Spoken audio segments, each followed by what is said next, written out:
Religious science is a correlation of laws of science, opinions of philosophy, and revelations of religion applied to human needs and the aspirations of humankind. That's a quote from Dr. Ernest Holmes. Huh? Okay. That's a quote from Dr. Ernest Holmes, and he is the founder of Centers for Spiritual Living, and he's also the author of the Science of Mind textbook from which we teach. And he was known as the question mark. They called him that as a young man. And he was always searching, always asking questions. He got in trouble asking some of the ministers when he was a young man, young boy, questions about their sermons and about the Bible and so forth. And so he was known by his friends going throughout life as being one who questioned, explored, and researched. And in doing so, he created this Science of Mind teaching that is kind of a compilation of all the world's faith traditions, because he had such a curiosity about more things than just the Bible teaching that he was raised on in Christianity. And he also looked at Hinduism, Islam, Judaism, all of the major faith traditions, and extrapolated from them the key teachings that each one of them had and the common threads throughout each one. And so as we are completing our series this month of the prospering power of love, my talk today is Love Thy Neighbor. So Glenn's song was just perfect with that. Come on, people. Let's get together, right? Love thy neighbor. And this quote, of course, is from the Bible, from the master teacher Jesus. And when one of the scribes approached him and said, hey, which is the first commandment of all? Which one's the most important? Which one of these is most important for us to live by? And he replied, he says, well, the first is, the Lord Jehovah your God is one. And you shall love the Lord Jehovah your God with all your heart and with all your soul and your entire mind and with all your power. And he said, this is the most important thing. Love God. And he said, the second is like it. You shall love your neighbors as yourself. There's no other commandment greater than these. Love God. Love your neighbors. Love yourself. One love. One source. There's only one. It all comes down to this basic teaching. So this idea of love your neighbor, love thy neighbor, is really found in most of the world's faith traditions in some form or fashion. Some have the positive love your neighbor, and some have this is going to happen if you don't love your neighbor. Depends on the teaching, but some are negative and some are positive. You may know it also as the golden rule. Many of us learned that in first grade. Do unto others as you would have them do unto you. You know, our parents used it to teach us, don't hit Johnny. Johnny will hit you back. If you don't want Johnny to hit you, don't hit Johnny. Right? It was a teaching method that some of them used. So one of the traditions that Holmes did study was Hinduism.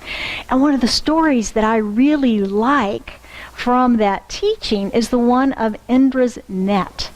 Indra's net.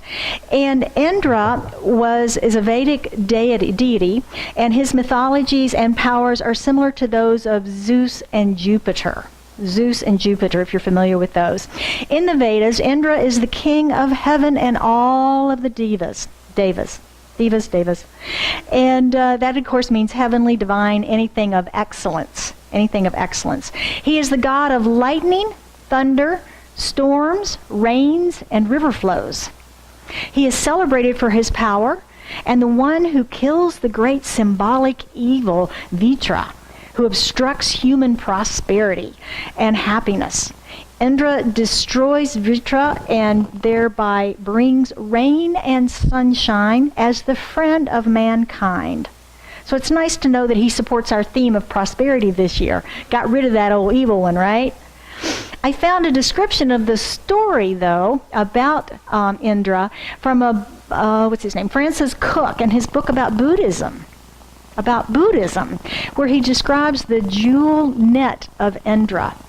And the story goes, far away in the heavenly abode of the great god Indra, there is a wonderful net which has been hung by some cunning craftsman in such a manner that it stretches out infinitely in all directions. In accordance with the extravagant taste of the deities, the craftsman has hung a single glittering jewel in each eye of the net. And since the net itself is infinite in dimension, the jewels are infinite in number. The jewels hang there glittering like stars in the first magnitude, a wonderful sight to behold. If we now arbitrarily select one of the jewels for inspection and look at it closely, we'll discover that the polished surface there is reflected all the other jewels in that net, infinite in their number. And not only that, but each of the jewels reflected in this one jewel is also reflecting all of the other jewels. So the process of reflection is infinite. Can you imagine? Can you imagine that? And the image symbolizes a cosmos in which there is an infinitely repeated interrelationship among the members of the cosmos. This relationship is said to be one of simultaneous mutual identity and mutual intercausality of the interconnectedness of all things. Is that science of mind, or is that science of mind picking up Hinduism? Right? So I love the picture of the spider web.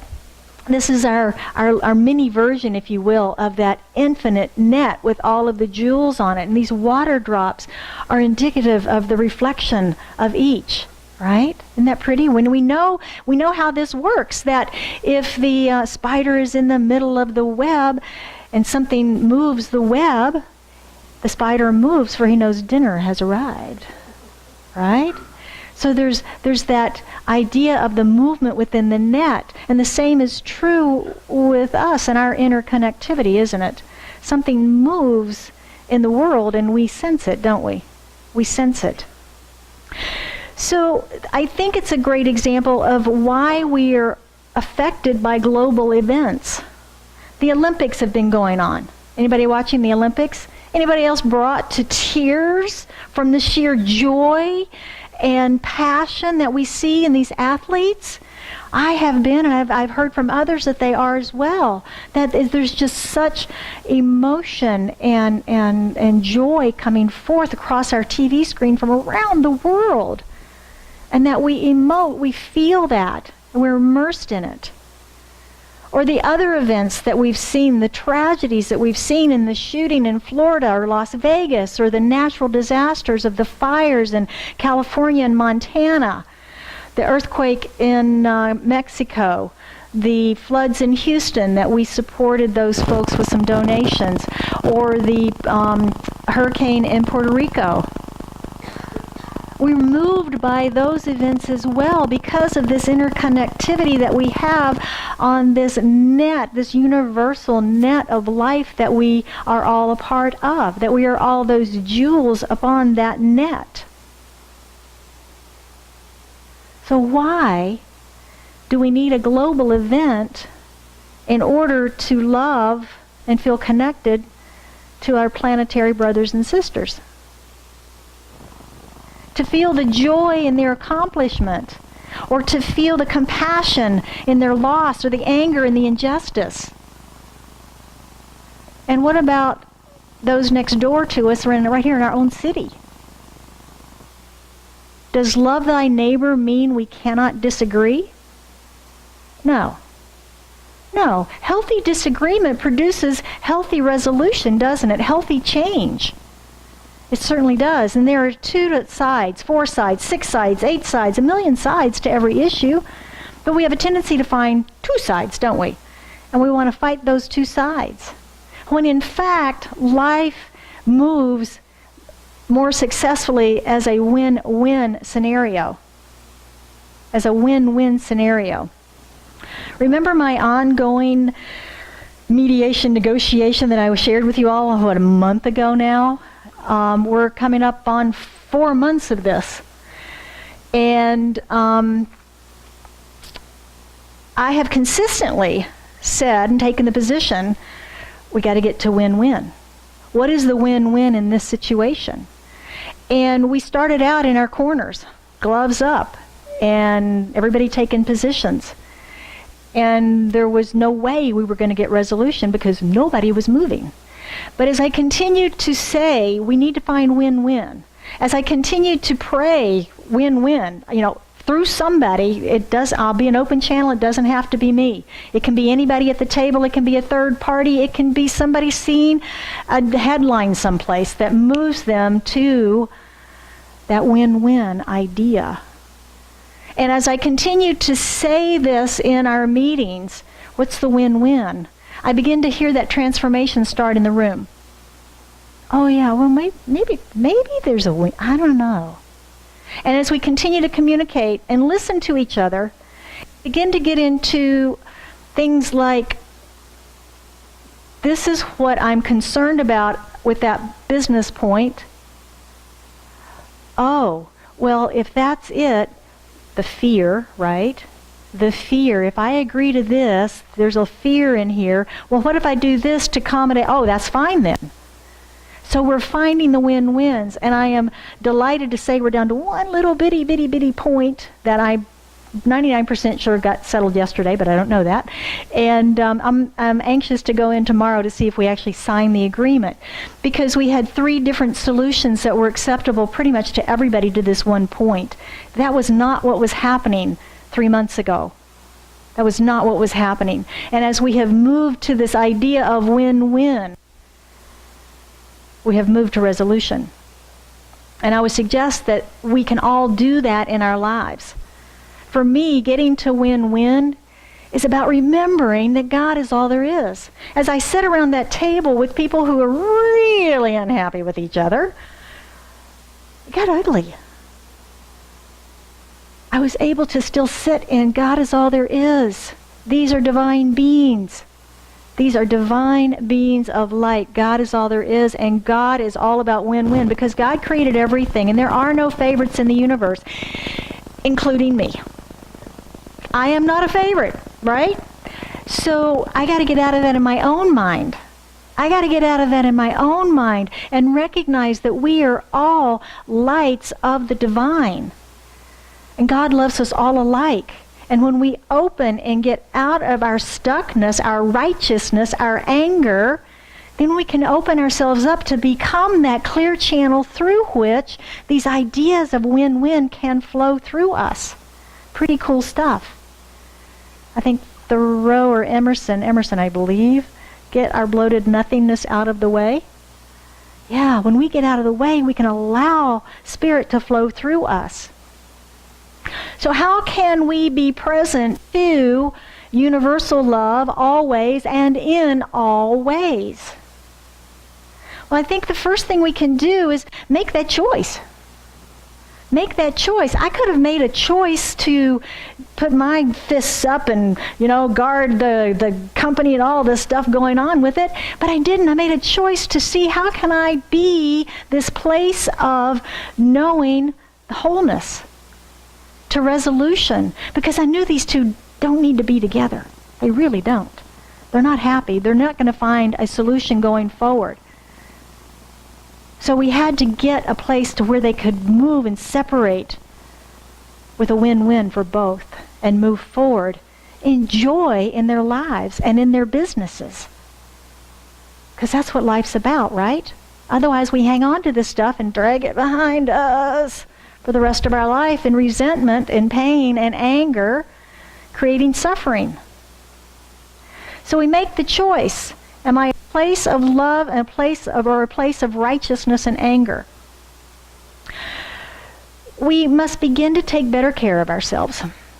This is your prescription today. Take better care of yourself.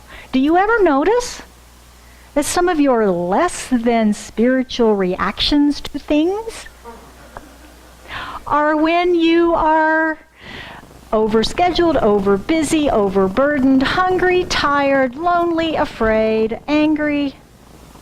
Sure, it's our human nature when we aren't feeling filled up, that we have a tendency to react from old programs as opposed to our new today awareness, and to react from that place of love. So we need to take better care of ourselves. We need to be, you've heard the acronym HALT, hungry, angry, lonely, tired. When we're in those places, stop. Take care of it. Because when we are happy, engaged, rested, and nourished, we can be that love that we are. It's easier for us to express it and be a beneficial presence. And then finally, to be connected to our higher wisdom, the God within us, remembering Indra's net. We are all jewels on that net of life. We act from wholeness. We take inspired action from that place of remembering the divinity within us. I read a quote during my research from Cardinal Newman. It's like 16th century guy. He was a little bit of a rebel in the Catholic Church, but he said change must happen from within. And we say that today, don't we? Successful living from the inside out. That's part of our tagline here. Change must happen from within. We wait season after season for some extraordinary external event to force us to change our lives. But grace, the voice of Spirit, comes about only when we choose to open our hearts to hear it. Waiting for something external as opposed to simply listening to the powerful voice within us to effectuate the change that we wish to see.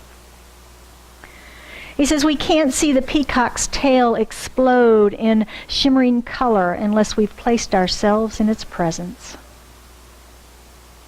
Yeah. So love is the answer. We've been saying it all month and all of our various talks that we've done all month. This is our 4th week of prospering love, prospering power of love. We are love. We come from love. It's what we're made of.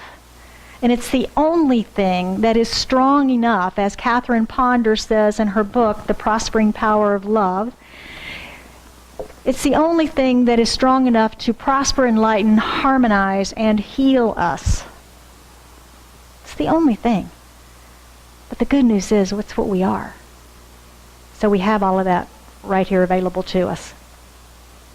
So we must stop searching outside of ourselves and take time to pause and look within and begin to release that love that is within us through conscious thoughts, conscious words, conscious actions, and affirmative prayer.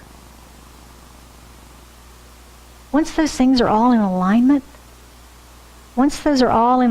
it's so easy to be the love that we are and to express it into a world that needs it so badly right now. So let's look at our practicing the principles and how we can love our neighbors this week and become more prosperous through love. Again, we must choose it. We must choose to be fully present to love God, self, and others. Because it's easy to get distracted in our heads, isn't it? It's easy.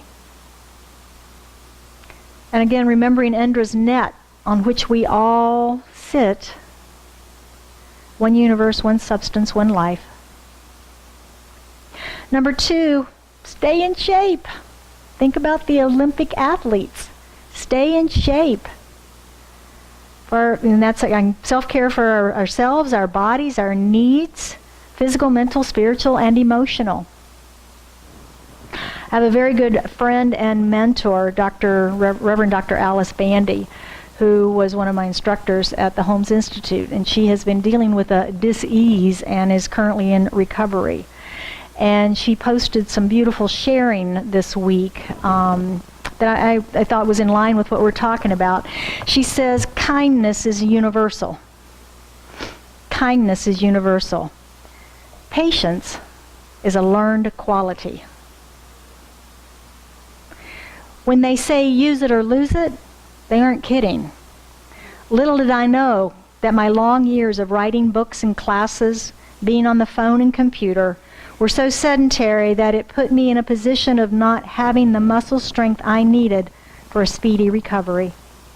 Please take a walk for me today. Astonishing people do astonishing work for small amounts of money. Having spent a lifetime of giving, I am learning to receive. Peace and blessings, Reverend Alice. And finally, follow your heart. Take the actions that come into your mind and your heart. Make the phone call. Give the gift. Say hello.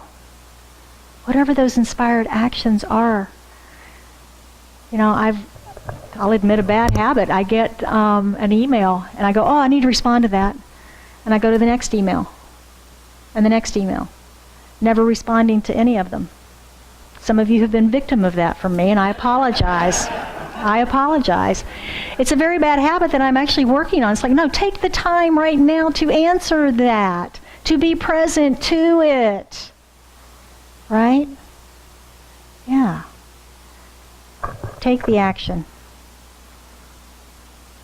I want to close today with a special song clip from a 1970s British sitcom. Never saw it, but when I did my research for this talk, it popped up, and I love this little song, so maestro. Love thy neighbor, walk up and say how be ya. Gee, but I'm glad to see you, pal, how things watching you.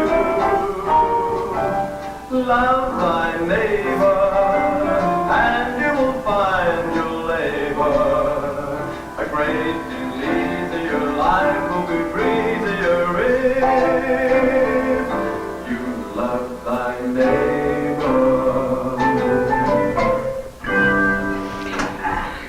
Yes, right? Love thy neighbor. So I invite you to go forth today. Love your neighbors. Love your neighbors. Share the love next door and around the world, wherever you may have influence. Take inspired action and to be the love to experience its prospering power in your life, because that's how we experience that power, is by being it, right? By first being it, then we experience all of those powerful things that Catherine Ponder tells us in her book that love can do for us. So I invite you to join me now as we move into an affirmative prayer this morning. And if there's something you have on your heart that you need prayer around, I ask you to bring it to your awareness now. How wonderful it is to come together in community today, connecting in the one as the one, recognizing that God is love, and that love is all that there is. It is the infinite power to heal, to prosper, to empower each and every one of us and all beings around the world. And how good it is to know that we are of that divine substance, that divine presence, that essence, that we are that which it is, that we are love, expanding, unfolding, growing, giving, sharing.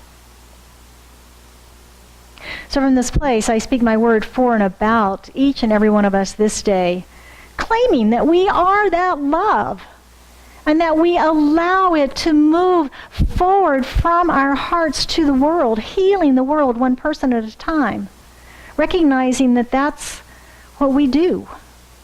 We be love. Inclusivity, peace, harmony. We be a place where that lives and that resides.